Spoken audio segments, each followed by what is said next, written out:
আসসালামু আলাইকুম। আমরা যাচ্ছি ২ দিনের জন্য গ্রামের বাড়ি। বাইকে করে প্রাকৃতিক দৃশ্যগুলো উপভোগ করতে, করতে। তো ১ম এ যাবো আমি আমার বাবার বাড়িতে। সেখানে গিয়ে আমরা আম ভর্তা খেতে বসে গেছি।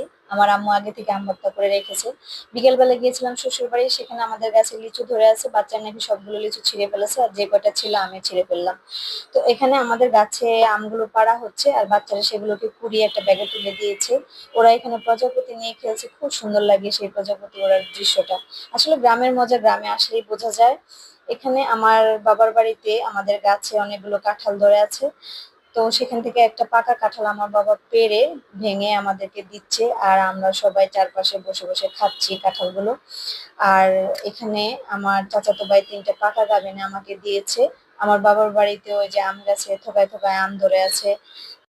আচারের জন্য বিকেলবেলা আমগুলো আমরা কেটে রেখেছি। মুরগিগুলো এখানে খুব সুন্দর করে খেলা করতেছে। দেখতে খুবই সুন্দর লাগছে। আর আমার বাবার নতুন বাড়িতে এখানে আমরা ছাদের উপরে এসে চারদিকে প্রাকৃতিক দৃশ্যগুলো দেখছি। খুবই সুন্দর লাগছে। আমার আম্মু এই ৩ টা বিড়াল পালে। এখানে গতকালকে রাতে ঘুঘু পাখি ২ টা ঝড়ে পড়ে গেছে। আমরা এখান থেকে কুড়িয়ে তুলে এনেছি।